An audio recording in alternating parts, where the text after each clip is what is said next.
We got a hold of this invitation that David Ellison sent out for this swanky party ahead of White House Correspondents' Dinner in Washington.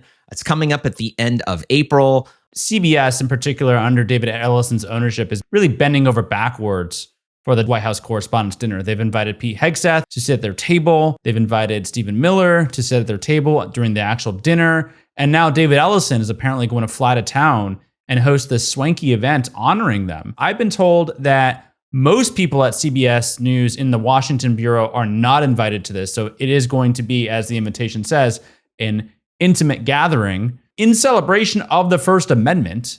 And so again, the natural question is, if you're celebrating the First Amendment and you want to honor your CBS White House correspondents, why are you also honoring the very people who are trashing the First Amendment, who are launching really terrible attacks on reporters, including yours? We're on the brink of a very big deal for the Ellisons, which is capturing Warner Brothers Discovery. That requires the Trump administration's approval, right? This obviously flags all kinds of antitrust issues, foreign dollars, which we've talked about before with the Saudis pouring billions of dollars. If you continue to, from the Ellisons' perspective, to court this administration, maybe they're more willing to greenlight this deal, right? They're banking everything on this deal, right? Owning just Paramount, from the Ellisons' perspective, sure, it's nice, but it is, frankly, as a solo studio and media operation, it's pretty small compared to the giants that now dominate the industry. But getting Warner Brothers as part of that and combining them now suddenly makes you a huge force in the industry.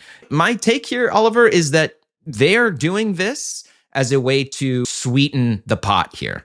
What's kind of gross about it, though, is now David Ellison is having his CBS News correspondents effectively be pawns, right, that he's using to grease the wheels for this deal. If you're a CBS News White House correspondent and you get invited to this by the big boss, David Ellison from Paramount is inviting you to this intimate gathering, you really don't have much of a choice to go if you want to keep your job or at least be in good standing with the company. It's going to be very strange if they say, sorry, boss, not available that night, not going to go to your dinner. So they're put in this uncomfortable position where they're being kind of used, it seems like to me, used as pawns